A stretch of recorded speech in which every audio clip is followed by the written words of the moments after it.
कि दर्द मेरा तू नहीं समझा तो फिर समझेगा कौन, मेरे हक में अगर तू ना बोला तो फिर बोलेगा कौन। नरेश मीणा ने बड़े बड़े दिग्गज नेताओं का साथ दिया, लेकिन शायद वो नरेश मीणा के हक में नहीं बोले हों, लेकिन नरेश मीणा के वकील फतेहराम मीणा, नरेश मीणा के समर्थक और कांग्रेस नेता प्रहलाद गुंजल ने नरेश मीणा की रिहाई के लिए एक लंबी लड़ाई लड़ी है। सावन के पहले दिन 11 जुलाई को नरेश मीणा को हाईकोर्ट से जमानत मिल गई। अब लगभग तय माना जा रहा है कि नरेश मीणा कल जेल से बाहर आ जाएंगे, लेकिन सवाल ये कि क्या जेल से बाहर आने के बाद नरेश मीणा विधायक बन सकते हैं क्या, और बाहर आने के बाद नरेश मीणा किस नेता के लिए मुसीबत बन सकते हैं। विस्तार से इस खबर पर भी चर्चा करेंगे, क्योंकि नरेश मीणा पहले जैसे नरेश मीणा नहीं है, वो काफी लोकप्रिय हो चुके हैं और दूसरी तरफ अंता विधानसभा सीट पर उपचुनाव भी होने वाला है। विस्तार से इस खबर पर चर्चा करेंगे, लेकिन उसके अलावा सब इंस्पेक्टर भर्ती पर रविंदर सिंह भाटी ने बड़ा बयान दिया है। रविंदर सिंह भाटी ने कहा है कि राजनीतिक रोटियां नहीं सेकनी चाहिए, और वही बीजेपी सरकार जो एक आवाज में बोलती थी कि कांग्रेस सरकार में भर्तियों में बड़े स्तर पर फर्जीवाड़ा हुआ है और सब इंस्पेक्टर की भर्ती को हमारी सरकार बनने के बाद रद्द करेंगे। 500 से ज्यादा फर्जी थानेदार होने का दावा सरकार के कैबिनेट मंत्री कर चुके, लेकिन अब सरकार बदल गई है। राजनीति में गद्दी मिलने के बाद अच्छे बदल जाते हैं, आवाज बदल जाती है, वादे बदल जाते हैं, और यही बीजेपी सरकार में हुआ है। लेकिन मामला न्यायालय के अंदर विचाराधीन है। सब इंस्पेक्टर भर्ती को लेकर भाटी ने क्या कुछ कहा, इस पर भी विस्तार से चर्चा करेंगे। नमस्कार, आप देख रहे हैं लोकमत हिंदी और मैं हूं आपके साथ महेंद्र मासूटा। सबसे पहले नरेश मीणा को लेकर शुरुआत करते हैं। नरेश मीणा का दूसरा नाम छोटा किरोड़ी भी था, जिन्हें छोटा किरोड़ी के नाम से जाना जाता था, लेकिन शायद उनका साथ ना डॉक्टर किरोड़ी लाल मीणा ने दिया हो, ना सचिन पायलट ने दिया हो, लेकिन कांग्रेस नेता प्रहलाद गुंजल हमेशा नरेश मीणा की जमानत के लिए आवाज बुलंद करते रहे। उनके समर्थक लगातार नरेश मीणा की रिहाई की मांग करते रहे, और उनके वकील फतेहराम मीणा जैसे ही हाईकोर्ट से नरेश मीणा की जमानत याचिका मंजूर हुई, उन्हें जमानत मिली, कोर्ट परिसर में ही भावुक हो गए, उनकी आंखों से आंसू छलकने लग गए, क्योंकि एक लंबे समय से वो नरेश मीणा का केस लड़ रहे थे। इस केस से काफी लोगों की जनभावनाएं भी जुड़ी थी, वो सिर्फ एक समाज नहीं बल्कि सर्व समाज की जनभावनाएं जुड़ी थी। देखिए आप किस तरीके से उनके वकील फतेहराम मीणा कोर्ट परिसर के अंदर ही अपने आंसू पोंछते हुए नजर आ रहे हैं। ये खुशी के आंसू थे, ये एक लंबे इंतजार के बाद, जमानत के बाद वकील साहब की आंखों में खुशी के आंसू छलक रहे थे। लेकिन उसके अलावा अब ये तय माना जा रहा है कि नरेश मीणा को सोमवार को जेल से बाहर निकाल दिया जाएगा, और उनके समर्थक उनके लिए पलक पावड़े बिछाकर स्वागत की तैयारियों में बैठे हैं। लेकिन सवाल ये कि नरेश मीणा जेल से बाहर आते ही करेंगे क्या। समरावता गांव के लोगों से मिलेंगे, समर्थकों से मिलेंगे, हर जगह पर वो जाएंगे, लेकिन उसके अलावा राजनीतिक भविष्य नरेश मीणा का क्या हो सकता है।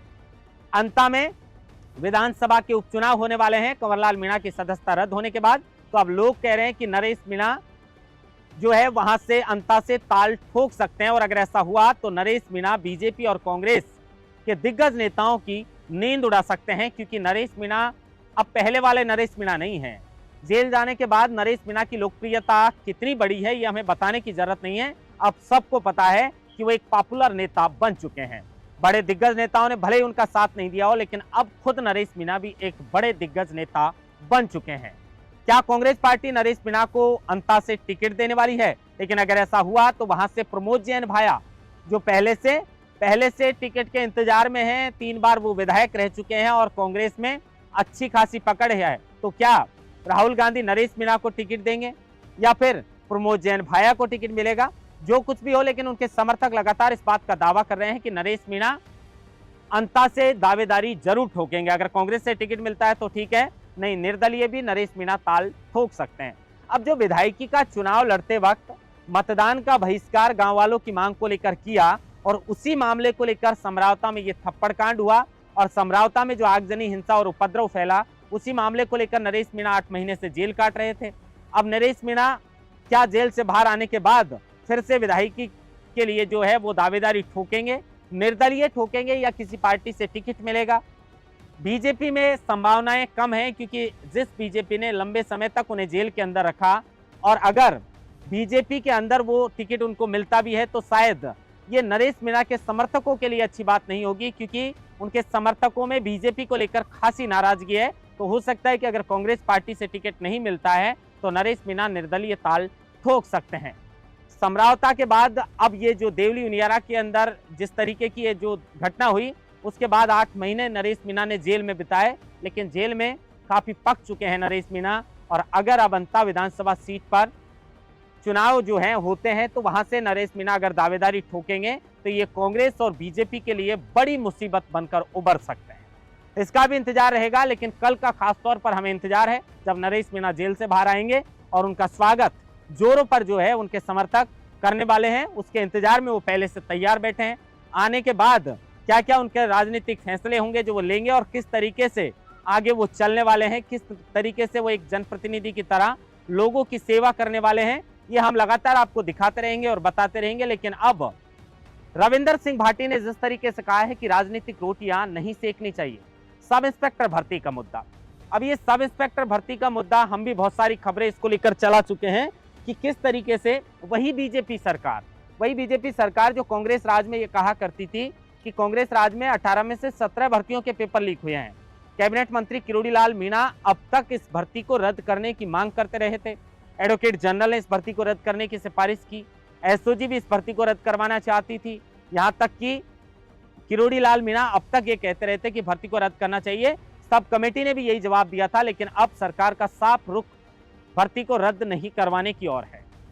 सरकार ने रिपोर्ट सौंपी है कांग्रेस सरकार में जिन भर्तियों में भ्रष्टाचार हुआ है, चाहे वो पीटीआई की भर्ती हो चाहे बाकी तमाम भर्तियां हो, लेकिन सब इंस्पेक्टर भर्ती को लेकर सरकार चाहती है कि इस भर्ती को रद्द नहीं किया जाएगा। प्रदेश अध्यक्ष मदन राठौर ने कहा है कि जो भाई ईमानदारी से लग गए अब तो उनकी उम्र निकल जाएगी, अगर भर्ती को रद्द कर दिया तो उनका तो भविष्य खराब है। लेकिन मामला न्यायालय के अंदर विचाराधीन है, न्यायालय को इस पे अंतिम फैसला देना होगा और वही सर्वमान्य होगा। लेकिन अगर गलती से कोई एक फर्जी थानेदार इसमें जो है वो रह जाता है तो मैं बार बार कहता हूं कि जिंदगी भर जनता का खून पीने का काम करेगा, क्योंकि न्याय का पहला दरवाजा जो होता है वो पुलिस स्टेशन होता है। और अगर पुलिस स्टेशन में ही थानेदार साहब फर्जीवाड़े से बने होंगे तो जनता के साथ भला वो क्या न्याय कर पाएंगे। अब इसी को लेकर रविंदर सिंह भाटी ने कहा है कि जो ईमानदारी से लगे हैं निर्दोष लोग वो बचने चाहिए, लेकिन दोषी जो हैं उनको किसी भी सूरत में बख्शा नहीं जाना चाहिए। अब इसको लेकर सरकार का रुख साफ है, लेकिन न्यायालय से अंतिम फैसला सब इंस्पेक्टर भर्ती को लेकर क्या कुछ आता है, इस बात का भी हमें इंतजार रहेगा। महेंद्र बास्ता, लोकमत हिंदी, जयपुर।